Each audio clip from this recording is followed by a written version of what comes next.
اگر تمہاری چاہت تم سے دور بھی ہو جائے تو بھی نا امید مت ہونا، کیونکہ ہمارا مالک ہر چیز پر قادر ہے اور یہ آزمائش کا حصہ بھی ہو سکتا ہے۔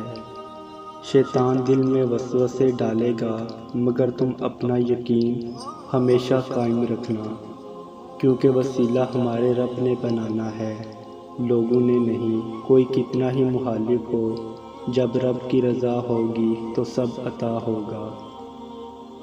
ناممکن کے لیے دعا مانگنے سے نہ رکو، کیونکہ تمہارے ساتھ اللہ ہے اور بے شک وہ ہر چیز پر قدرت رکھتا ہے۔ صرف وہی ہے جو ہر ناممکن کو ممکن کر سکتا ہے، تمہیں بس یقین رکھنا ہے۔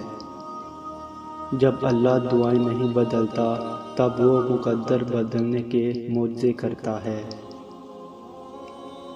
وہ رب بڑا کریم ہے، تمہیں تمہاری چاہت سے نواز دے گا۔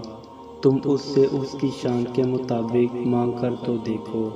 تم چند بار کھٹکھٹاتے ہو اس کا در اور تھک جاتے ہو، تم اس کے در کو اپنا مستقل مسکن بنا کر تو دیکھو۔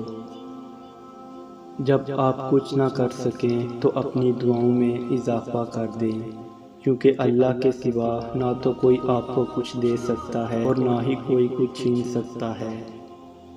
تم اپنے سارے راستوں کو اس رب کی راہ سے مکمل جوڑ لو، وہ تمہارے لیے تمہاری ہر منزل کو خوبصورت بنا دے گا۔